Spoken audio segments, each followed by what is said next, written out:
And after week one, dodgeball fever has hit the West High School. Welcome everybody to Dodgeball Network. I'm your host, Tim Barry, alongside my co-host, Iannarilli Taylor. If the rest of the season was like week one, I think we're in for quite a season. That's right, Tim. It's been packed with action so far. Might I say, nice suit today, Tim. Thank you very much. I thought I'd get a little dressed up, after some great week one action.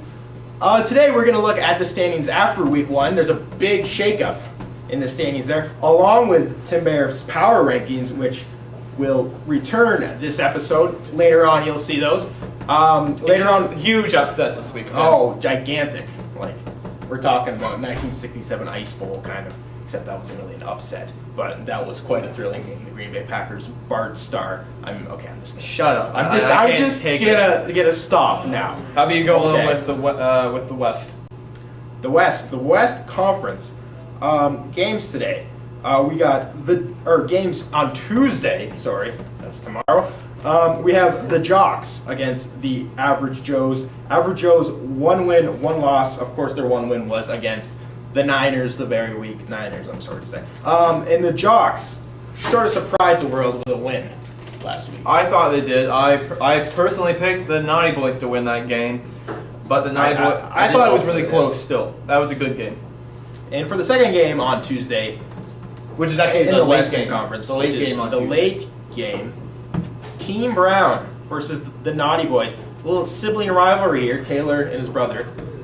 Facing off against each other. Naughty Boys had a little bit of a disheartening flip up loss against the Jocks, the aforementioned Jocks. And Team Brown, I thought, looked very good with dispatching the Niners. The Niners.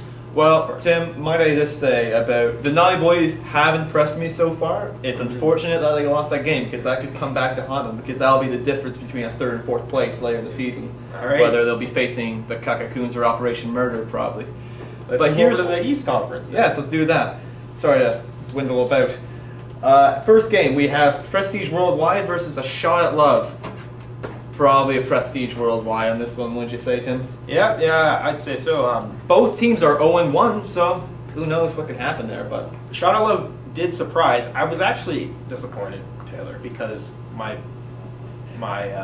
one of my picks was last week, Player of the Week, Barrett Gill, didn't play. It was a no-show. So I'm not sure what's up with that. I was a little more like BG. I was a bit angry, I'd say.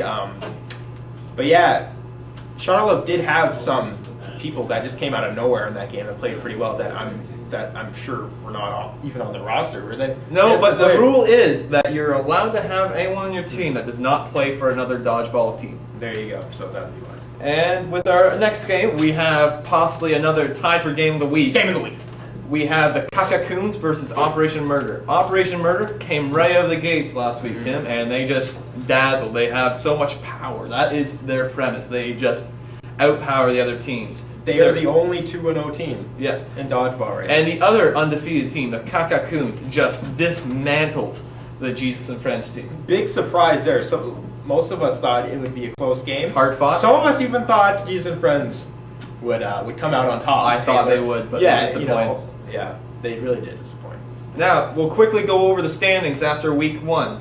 In the Eastern Conference, we have Operation Murder at 2-0, the Coons 1-0, the A-Team 1-1, and Jesus, Prestige Worldwide, and Shot at Love all at 0-1, tied for 4th place. That conference, tight as I don't know. Very tight. It's incredibly tight. It'll be a huge run for the playoffs. Tell us about the West, Tim. And over to the West, we have 2 undefeated teams at 1-0. We have Team Brown and the Jocks. And third, we have the Naughty Boys with a win and a loss apiece. And the Average Hose, also 1-1. 1337 didn't actually play last week. They play this Thursday. They play this Thursday. They're in 5th. And the Niners, unfortunately, lost 2 games. They're in the cellar right now. Yeah, that's unfortunate. We'll go to a quick commercial break. When we come back, we'll have Tim Bear's power rankings after week 1. You won't want to miss that.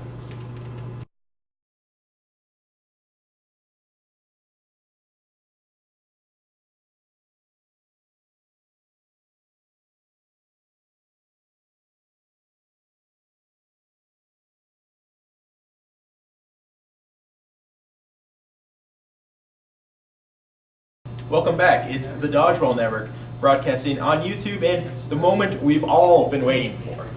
Tim Bayer's Rankings of Power, or Power Rankings, depending where you're from. Starting off at number 12, the Niners, the only team that's lost 2 games, so sorry Niners. You're in the cellar. They lost to the Average Hose. And Team Brown, of course, they went down, of course, in number 11. A Shot at Love lost to Operation Murder. Tough game there, though they did play a whole lot better than you would think. I'd say so. Number 10, we have the Average Hose. I think they're talking about the garden utensil there, right? Hose, yeah, that's what I thought. They beat the Niners. Sort of surprising there, beating the Niners, but they also lost to the Naughty Boys there. Number 9, we have Prestige Worldwide.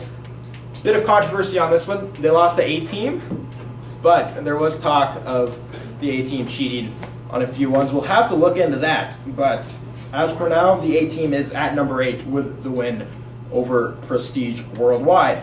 At number 7, the Naughty Boys beat the Average Hose, lost to the Jocks. That was a bit surprising, that lost to the Jocks, so they did move down from number 5. They're at number 7 right now. Number 6, still at number 6, is Team 1337. The reason we're keeping them at number 6 is because they weren't in action last week.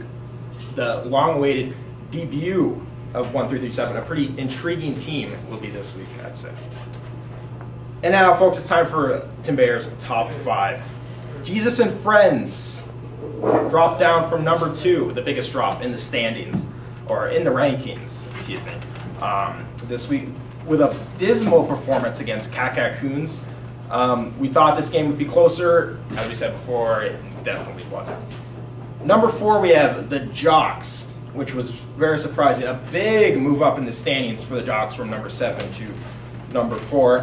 They beat the Naughty Boys on that one. That was definitely a surprise. At number 3, we have Operation Murder. We said this team could be a dark horse team, could be a sleeper pick. And they've moved up to number 3 from number 4 with 2 wins over A Shot at Love and the A team. At number 2, Team Brown, Taylor's team, moving up from number 3 last week. A lot of people weren't happy. Mainly Taylor and the other Team Brown people weren't happy with number 3. So I hope they're happy. We moved them up to number 2 with a win over Niners, but they looked good in that win.